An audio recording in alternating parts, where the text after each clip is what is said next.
Halo teman-teman, masih kembali lagi bersama kita berempat. Kalau lo udah nonton sesi 1, ini lanjutannya. Sesi 2, kalau memang akhirnya terjadi. Nah ini juga beritanya rame juga ya. Selain Mota out, nama-nama tentang penggantinya Allegri. Penggantinya Mota. Masih Allegri terus, Bos. Iya, penggantinya Mota. Wah, nama-namanya banyak deh. Karena ya selalu ya kalau ngomongin pelatih dipecat, pasti nama-nama yang akan datang menjadi lebih seru juga. Nah ini kita mau bahas nih, kalau misalkan memang terjadi yang namanya pemecatan di akhir musim atau bahkan di tengah perjalanan. Sebenarnya gue juga gak suka pemecatan di tengah jalan. Nah siapakah nama-nama yang cocok menurut para narsum? Nah seperti biasa gue dengan Jeki dan depan gue siapa? Ricky dari Taman Mini. Oke. Dengan siapa? Alexander Anton dari Kalideres. Oke. Dengan siapa? Adi di Jakarta Barat. Oke, Anton adalah membership dari Suara Juventus ini. Jadi teman-teman kalau misalkan mau ngobrol bersama kita, mau on air ataupun off air, ayo join di membership kita dan lu bisa berbicara bebas di sini.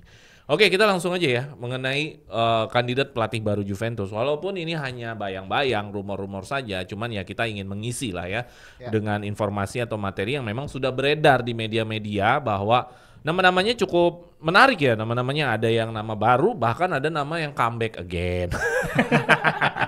Oke, banyaknya nama pelatih yang dikaitkan dengan Juventus disebabkan rumor Ormota, nama-namanya seperti ada Tudor. Ya, walaupun dia belum pernah pelatih utama, dia pernah jadi asisten Pirlo. Ada Gasperini, dulu pernah melatih Juventus tapi yacht dan asisten kayaknya ya dulu ya. Iya. Terus ada nama Pioli, ada nama comeback Conte untuk kedua kalinya, ada nama Xavi di berita-berita yang mungkin belum kalibernya berita-berita yang biasanya mapan, ada nama Xavi yang kadang-kadang terselip juga menggantikan, ada nama Allegri kembali, bahkan Kurvasut tifosi di sono pas abis lawan Atlanta menyebutkan lagi Kak Allegri. Atau ada nama-nama lain, terakhir Klopp ya. Terakhir ada Klopp itu bila nanti si Agnelli kembali membeli Juventus. Nah, dari semua nama-nama yang di atas yang mewarnai pemberitaan Juventus, ya kita berandai-andai. Ternyata akhirnya out juga nih, walaupun lu pengennya stay. Akhirnya out juga nih. Ya kita berandai-andai aja. Kalau dari Ricky, nama yang paling lu inginkan, kalau ngomongin pantas atau nggak pantas kan perjalanan. Ya. Berarti kan ini adalah keinginan ya. Yep. Ya. Siapa menurut lu secara keinginan yang kemungkinan mungkin bisa running well di Juventus dari nama-nama yang gue sebutkan, siapa? Atau ada nama lain di luar dari itu? Kalau lu siapa? Conte. Conte, oke. Conte. Kenapa tuh alasannya? Oke, Conte ya kita lihat sama-sama lah sepak terjangnya ya. Dia membawa Juventus merajai kembali Serie A, ya kan, setelah degradasi. Habis itu degradasi butuh waktu sekitar dari berapa tuh? 2007 ke 2011, 5 tahunan lah ya. 5 tahunan tidak 5 tahunan Juventus hanya berada di papan tengah terus kan, peringkat 7, peringkat 6, tapi bersama Conte tiba-tiba langsung Scudetto. Unbeaten. Tidak terkalahkan.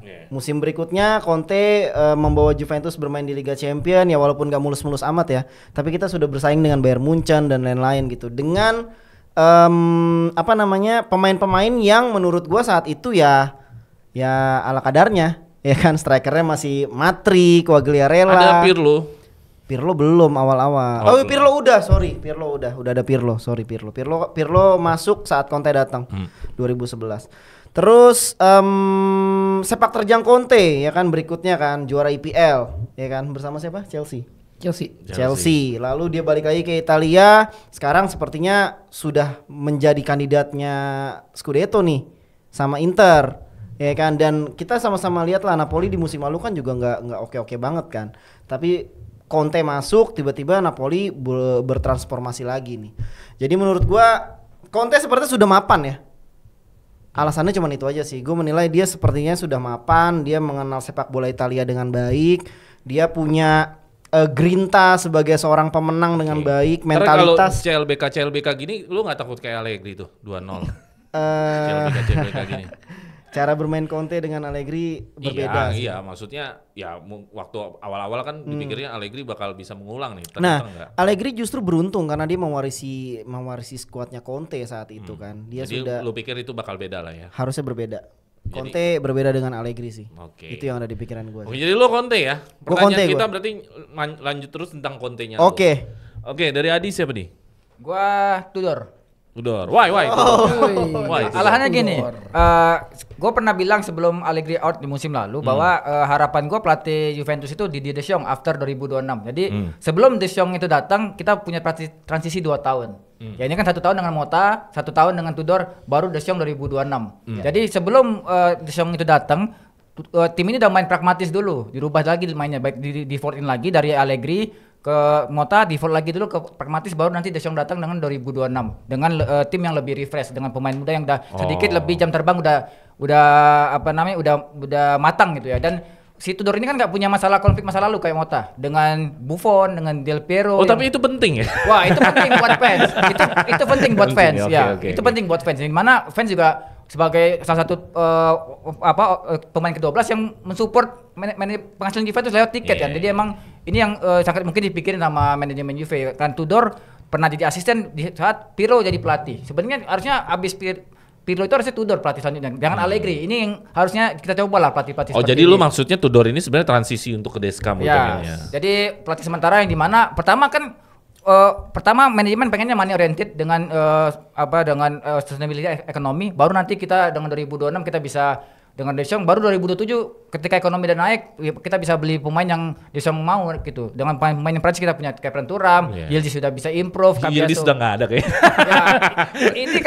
ini kalau dengan Tudor, dengan kita tidak mercato mungkin kan masih aman kalau tidak mercato kan dengan pemain-pemain ini. Mungkin yang dijual ya mungkin Kopenhagen masih ada, mungkin yang keluar cuma Dusan yang paling kita akan ada Kolomuani, anak emasnya di timnas Prancis, jadi ini akan ada skuad Prancis baru lah di Juve gitu. Kalau gue kayak gitu. Ya. Gue kira lu anak buah Pep pengennya yang model-model kayak Pep lu. Dari nama-nama yang beredar nggak ada tuh. Oke, kalau Anton siapa? Kalau dia Deschamps, gua Pushong. Pushing. Koisong. Kalau gue dengan alasan yang sama bahwa manajemen maunya keuangan money oriented, gue sih pilih Gasperini sih. Karena Gasperini dia bisa nyulap tim Atalanta yang pemainnya supply biasa-biasa aja, terus dia poles jadi bagus. Tapi itu lama bang. Ya udah nggak apa-apa. Butuh berapa tahun? Betul. Oke, dilanjutkan. Iya.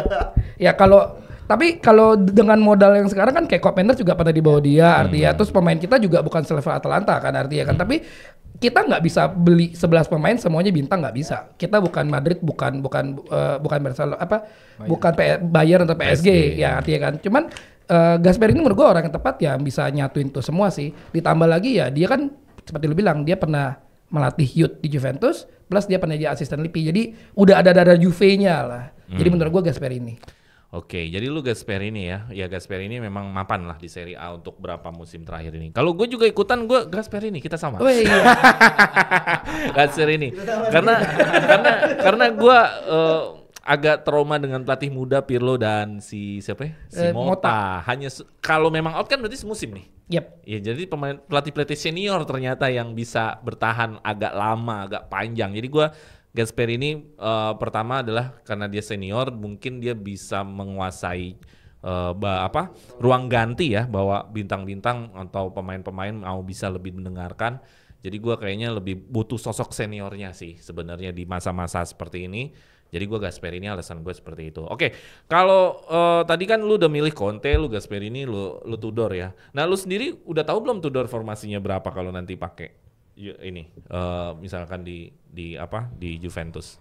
Ya kalau lihat track record Tudor kan biasanya 3-4-2-1. Jadi otomatis kalau kita lihat dengan komposisi skuad sekarang, kiper Digre, berarti Gatti, Bremer, terus Kalulu, atau nanti Vega kalau dia dipermanenin, terus 4 di tengah berarti Locatelli, Thuram di tengah, terus wingbacknya berarti Weah, kirinya berarti Cambiaso. 3 di depannya berarti Kolomuani, terus ada second striker yang bisa Kopenhagen sama Yildiz. Oke, jadi maksudnya kita nggak tahu Mercato ke depannya ya. Jadi kalaupun dengan skuad yang ada sekarang, menurut lu Tudor masih running ya dengan skuad yang ada sekarang? Dengan Tudor masih running ya, tadi yang lu sebutin ya. Nah kalau Ricky tadi Conte itu biasanya 352 tuh. 352, 343 ya. 343. Yes. Nah menurut lu gimana? Masih running nggak dengan skuad kita sekarang kalau misalkan ternyata Conte balik lagi? Masih running sih, masih bisa gue melihat ya. 3 di belakang kiper di Gray mungkin ya. 3 di belakang itu masih ada Kalulu, Gatti, Bremer. Lalu di sayap kirinya Conte akan memasang Yildiz. Gue yakin dia suka dengan pemain-pemain sayap berkaki cepat. Yakin lu? Dia nggak bisa defense. Bisa. Siapa? Percaya Yildiz. sama gua. Mana? Dia bisa. Ntar diomelin Adi lu. Dia bisa. Dia pasti bisa membantu. Karena kan tengahnya kuat. Oke, terus? Tengahnya kuat. Dia akan menempatkan Koopmeiners dan Locatelli atau Kepren Thuram di tengah. Lalu Oke. di sebelah kanan ada Chico, Francisco Conceição. Lalu di depan ada Enggak, 352 dia juga harus bertahan tahu sayapnya.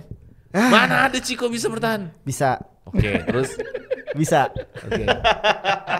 Terus dua di depan? Ini dinamis, Bang. Oke. Dinamis. Jadi Oke, tidak ada pemain ya, yang namanya juga itu berasumsi iya, ya. berasumsi dong, bener kan? Lalu ada Locatelli, Thuram Iya. dan Koopmeiners, ada Chico dan ada Colomwani di depan. Mungkin second striker bisa Kenan Yildiz di situ atau sayap kirinya mungkin Nico Gonzalez. Jadi saya Kenan Yildiz yang jadi second striker di depan. Oke, jadi maksud lo dengan 352-nya Conte Ya. dengan skuad yang ada sekarang masih memungkinkan ya? Menurut gue masih sih. Masih memungkinkan ya untuk skuad yang sekarang ya. Ya. Nah, Gasperini 3-4-2-1 ya, biasanya dia ya. Ya Digre, Bremer Gattikalulu, Wea, Loka, Thuram, Cambiaso, iya kan? Ya Kop, Yildiz, depannya tapi gue nggak yakin kalau Moni stay sih. Gue mungkin Jonathan ya, David. anggap aja kita masih Anggap, stay. ya kalau Muani lah pastilah artinya. Iya. Iya. Dengan pelatih yang berbeda. Iya. Jadi formasinya ya akhirnya main ke 3 back ya. Rata-rata ya. Iya. Conte main 3 back, Gasperini 3 back, Tudor juga 3 back ya. Iya. Jadi harus ini lagi nih kalau 3 back. Biasanya Gelandangnya harus kuat kan? Iya. kalau 3 back biasanya full backnya atau area flanknya itu harus mobilitas banget. Ya kan kalau di Gasperini aja kan ada Zappa Costa. Siapa Costa? Kalau di di Napoli sekarang ada siapa yang mantan main Roma? Spinazzola ya kan. Tudor ya kita taunya mediocre sih Soalnya terakhir kan di Lazio tuh terakhir dia pakai pemain Helce Hisat tuh yang ex-nya Wawan Sari itu. Iya pernah Lazio ya. Lazio. Iya. Oke, itu tadi pilihan-pilihan teman-teman, tapi kita masih lanjut sama pilihan teman-teman. Nah, nama pelatih kan tadi sudah disebutkan dari Ricky, si Anton sama Adi, ya pilihannya beragam masing-masing. Nah, ini pertanyaannya nih. Apakah mereka mampu bertahan dari segala tekanan? Ya, tekanan paling bawel penonton-penonton kita ini.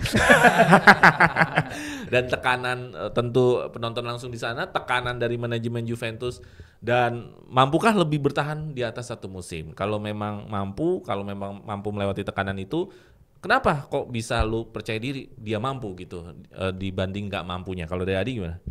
Ya. Tudor. Kan Ini pelatih muda juga, ya nggak muda sih secara umur ini ya, umur main bolanya sih nggak muda. Pengalaman ya muda. pengalaman. Ya. Dia kan udah jadi asisten ketika zaman kita kehilangan Scudetto yang harusnya kita bisa jalan ke Scudetto ke-10 karena kita gagal akhirnya peringkat 4 dengan Ronaldo di dalamnya sebagai asisten pelatih Pirlo. Ya sebenarnya pressure-nya udah lebih gede dari yang itu dibanding yang sekarang gitu. Karena yang sekarang benar-benar skuad muda nggak ada pemain juara. Padahal kalau kita lihat skuad yang zaman Ronaldo itu kan sebenarnya calon Scudetto gitu. Ini pressure udah pernah dipegang bagaimana ngelihat pemain-pemain bintang udah di tim dan sekarang pemain muda. Yang jadi masalah kan tekanan fans. Ya Tudor tidak punya masa lalu nih. Tapi tidak punya prestasi paling ya. Ya semua nggak punya prestasi. Monta Iya, ketika datang. Oh, maksudnya. Ketika datang Monta gua kira juga nggak dibanding punya. Gasperini Iya, sama kalau Conte. dibandingin Conte sama Gasperini semuanya punya prestasi. Tapi kan kalau Conte berapa yang harus di spending beli pemain? Oke. Kalau Gasperini berapa tahun waktunya yang dibutuhin. Jadi semuanya ada plus minus gitu. Kalau kita mau instan cepet, ya kita nggak ada pelatih situ. Conte pun pasti minta Lukaku berarti. Itu pasti minta Lukaku. Kedua, kalau dia nggak diturunin ngambek. Kita udah bagus-bagus ditinggal lagi pelatih, ngulang lagi dari nol. Jadi ya daripada begitu mending pelatih yang biasa aja, tapi kontraknya 1/1. Satu musim lo perform, perpanjang satu musim kedua. Kalau lo nggak perform, out habis. Jadi kita nggak perlu bayar pesangon di musim kedua kalau kita depak dia gitu. Ini kan pelatih gambling. Karena kita menuju pelatih yang kita mau gitu. Karena kalau kita mau model-model begini kita boncos. Oke. Dapat 3 tahun pecat, bayar pesangon 2 tahun, dapat lagi pelatih baru pecat 3 tahun, gitu-gitu terus. Jadi- Kita kayak Man United versi Itali gitu. Berarti pelatih transisi lo ini lebih mampu menjawab tekanan-tekanan yang Ya. ada dari Juventusnya sendiri atau dari di luar dari Juventus ya. Oke, thank you Adi. Gasperini gimana? Menurut lu mampu nggak nih melewati perjalanan Juventus ini kan, ya Juventus ini kan ibaratnya kayak Sidrotul Mustaqim ya kalau dalam maksudnya berat banget kayaknya buat bertahan satu musim aja. Nah menurut lu gimana? Gasperini mampu melewati itu semua atau cuma hanya jadi sejarah Wikipedia aja tuh? Oh iya, pernah mencatih semusim gitu ya. Kayak Mota nanti gitu ya. Tapi kalau gue malah justru dengan alasan yang Adi tadi bilang ya malah justru Gasperini orang yang tepat. Karena kita memang keuangannya terbatas, kita nggak butuh kayak Conte, butuh pemain yang siap, dan memang mungkin Gasperini menurut lu butuh waktu yang lama. Makanya gue bilang Gasperini sejelek-jelek Gasperini dia udah menguasai Serie A. Terus dia pelatih tua, dia bisa menguasai ruang ganti. Pemainnya kan memang tidak semediocre Atalanta. Dia punya kekuatan untuk mengatur ruang ganti itu, dia bisa mengkontrol, dia punya mental itu. Kalau dari gue kayak gitu. Soalnya kalau misalkan lu coba pelatih muda lagi, gue kayak agak trauma sih terakhir ini ya dengar pelatih muda ya.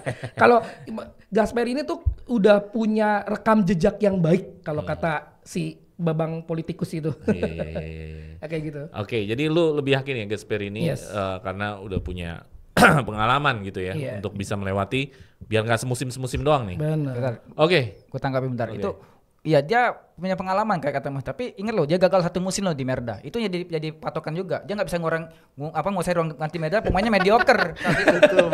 Ini jadi masalah. Juventus sekarang ini pemainnya under age loh. Tapi di Atalanta juga awal-awal pemainnya mediocre di. Ya, dan itu kan dia 3 tahun. Ya.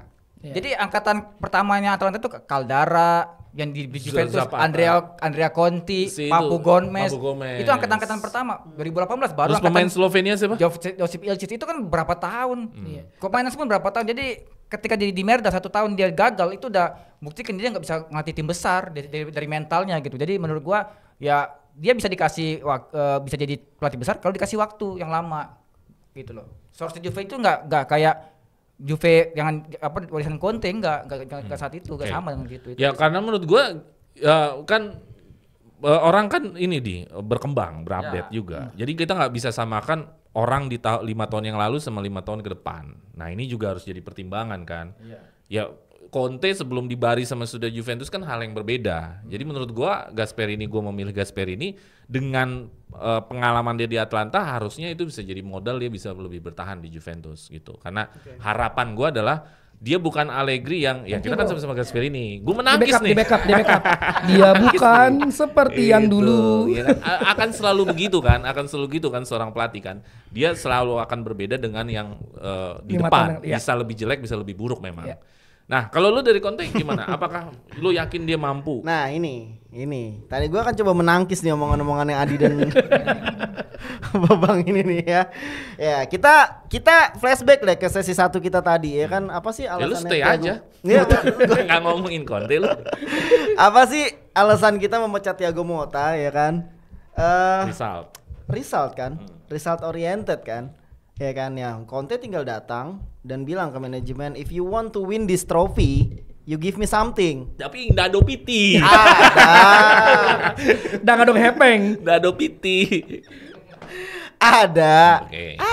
Terus. Juventus tuh bisa beli CR, bisa beli Higuain. Ya dulu ya sekarang bisa lah, bisa-bisain lah. Lu mau trofi kan? Ya kan lu mau gue bawain trofi kan? Ya lu berikan gue sesuatu lah. Gitu ya. Kalau lu memang hasilnya dari awal result oriented, lu pengen menangin Scudetto lagi, bawa Conte pulang. Dia akan membuat itu terjadi, gue yakin. Jadi ya kalau orientasi hasil si Conte bisa lebih punya jaminan untuk itu ya. Gue yakin. Oke, kita lanjut ke berikutnya lagi supaya jangan berlama-lama biar bisa banyak yang kita bahas. Nah, setiap pelatih ini kayaknya dikasih satu tanggung jawab ya atau suatu kewajiban untuk naikin next gen. Ya Allegri naikin Yildiz, Fagioli, terus siapa lagi? Miretti. Nah sekarang Motta naikin Bangula, Bangula sih yang paling kelihatan. Savona udah mulai nggak kelihatan lagi. Rohi ya udah nggak kelihatan lah. Azik nggak dimainin malah. Ya pasti akan ada tuntutan naikin next gen. Nah menurut lo kalau Conte dikasih ini, mampu nggak dia naikin next gen? Gue nggak ngerasa. Nah ini. Nggak ngerasa dia kayaknya dekat dengan pemain next gen, dengan pemain muda deh gimana? Nah ini yang berat gue jawab sih sebenarnya. Karena track recordnya tidak menunjukkan seperti itu gitu. Dia lebih memilih pemain-pemain yang memang sudah matang kan gitu. Itu tipikalnya Conte gitu. Jadi ini agak berat untuk gue jawab sih. Tapi kalau memang tuntutannya seperti itu ya pasti manajemennya akan bekerja lah. Conte dan timnya akan berusaha untuk menarik pemain next gen yang berbakat. Dia akan coba gitu. Tapi ya sejujurnya gue nggak yakin sih dengan jawaban gue ini. Jadi memang di sisi ini kayaknya Conte kurang mendevelop. Gue akuin itu. Nah kalau dari Gasperini ya lebih ahli kayaknya untuk mendevelop. Ya gimana alasan lo mendevelop next gen ini? Apakah Gasperini bisa punya kesempatan untuk mengubah dari batang kayu menjadi emas? Waduh, disulap sama dia ya. Ya disinilah Gasperini punya pengalaman jadi pelatih youth Juventus kan. Kita tahu pasti dia tahu bagaimana cara menghandle pemain-pemain muda gitu kan. Apalagi di Atalanta meskipun butuh waktu ya dia terbukti. Dia percaya artinya. Ya kalau pilihan pelatih Gasperini Juve next gen bukan jadi bisa di main tim utama tapi bisa menjadi tambang uang yang baik. Ya dia develop Jokul, dia develop Jokul. Jadi menurut gua Gasperini pilihan yang sangat tepat. Kalau untuk next gen ya. Iya, dia bisa membentuk tim muda lalu kemudian bisa jadiin plus Valenza juga. So Gasperini is the answer, bro. Ya jadi kalau memang masalah next gen ini lebih tepat ya untuk Gasperini ya. Nah kalau Tudor sendiri lu apakah ada histori nggak tentang pemain mudanya selama Verona atau Lazio atau apa? Ya kan kita pernah ngorbitin Frabotta zaman Pirlo. Frabotta, Hamza Raffia. Kagak kedengeran lagi namanya. Fagioli main pertama itu pas di Coppa Italia pas Pirlo jadi pelatih, bukan zaman Allegri tuh. Emang iya? Iya itu yang kita sebelum itu yang kita menang 2-1, Hamza Raffia tuh ngegolin itu ada Fagioli yang main di situ. Itu zaman-zaman kegelapan lah kalau gue bilang gitu, kita kehilangan ke-10. Tapi ya sebenarnya bisa, tapi balik lagi next gen ini fungsinya buat apa? Fungsinya cuma buat tambang uang atau emang buat core masa depan? Kalau buat core masa depan, ya ini harus dibina. Mumpung pelatihnya Brambilla, formasi 3-5-2, ini kan udah 3 back minded ya. Udah cocok tinggal naikin ke atas aja beberapa pemain yang cocok gitu loh. Jadi kita nggak lagi beli pemain yang sebenarnya tuh nggak useless gitu. Kita butuh pemain back, kita tinggal ambil di bawah, tinggal nyomot, nggak perlu beli yang asal-asalan gitu aja sih bang. Jadi menurut lo karena memang kebetulan satu taktik nih ya, dengan main 3 back, Tudor memungkinkan dan tadi lo juga sebutkan bahwa Fagioli lah yang dinama waktu saat eranya Pirlo kan bersama Tudor yang bisa ngangkat lah ya. Ya gue pikir memang next gen ini seperti yang Adi katakan mau di set mau buat apa ya? Apa mau di set menjadi core-nya tim atau kayak Barca kan? Kayak Barca sekarang kan rata-rata kan dari La Masia-nya kan atau hanya tambang uang gitu. Kalau tambang uang saya rasa Gasperini lah. Jadi yang paling udah banyak. Iya kan? Ahmad Diallo aja dibeli MU berapa? Jadi Dortmund Italia. Jadi Dortmund Italia. Paling cocok lah. Cuman kalau untuk menjadikan core team memang ya memang perjalanan juga gitu. Kan gua nggak tahu nih next gen sebagus apa kan gitu kalau untuk jadi core dari tim senior nanti. Ya.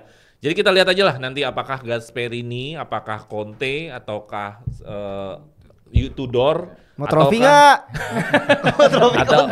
atau siapa-siapa. Main yang bener dulu. Tapi ini semua obrolan kita akan terrealisasi kalau memang mau tak out.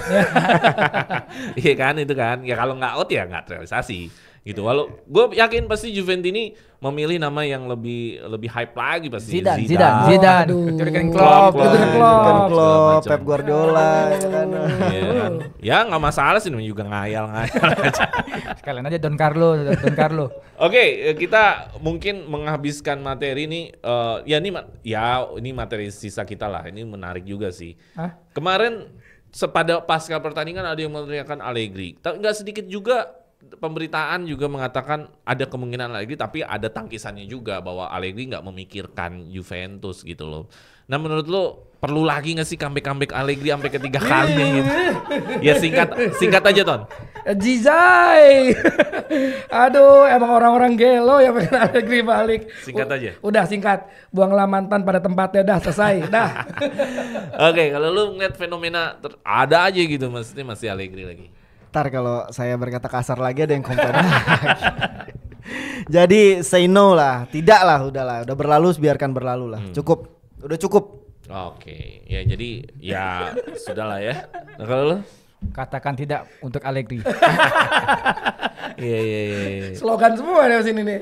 Gitu. Tapi dia maunya ke Milan katanya tuh dia. Ke Milan tuh. Ya, gue juga nggak tahu sih apakah memang betul Allegri masih di Serie A atau enggak. Cuman ada yang menarik juga tuh, katanya Pioli juga tuh Juventus tuh. Aduh. Sudahlah. Pelatih piala bergilir. Sebenarnya kalau tadi Adi bilang transisi, kalau Adi kan Tudor ke Desam ya. Kalau gue pengen ke Spalletti sebenarnya. Dari awal, itu dari oke awal sih. Spalletti gue. Karena Mapan juga tuh. iya, karena kan dia kan Giuntoli kan, Ya. Spalletti idenya banyak dia dalam sepak bola dan lumayan oke mainnya. Jadi gue pikir dia bisa ngidupin Osimhen atau segala macam. Gue pikir gue lebih ke Osimhen Spalletti karena udah di Azzurri ya udahlah. Jadi ya udah Gasparini aja lah. Oke, mungkin itu aja teman-teman dari kita tentang nama-nama pelatih yang mungkin ini masih menjadi obrolan awal. Kita belum kulitin lagi untuk obrolan yang lebih detail, lebih serius lagi karena memang belum ada apa-apa. Karena memang masih mota pelatihnya karena kita mau mengisi aja gitu. Ya, mungkin itu dari gua. Ada tambahan lagi dari Adi? Cukup. Dari Anton? Alergi sama Allegri. Dari Ricky? Say no to Allegri. Padahal kita ngomongin pelatih lain lu. Ini ujung-ujungnya. Oke, itu aja teman-teman. Jangan lupa share, like, and subscribe. Dan ayo join membership. Gue tunggu sama teman-teman di sini semua. Dan jangan lupa juga untuk kasih tahu teman-teman semua Juventini ngumpulnya di Sore Juventini. Oke, Vino alla fine. Forza Juve. Semangat guys. Mantap.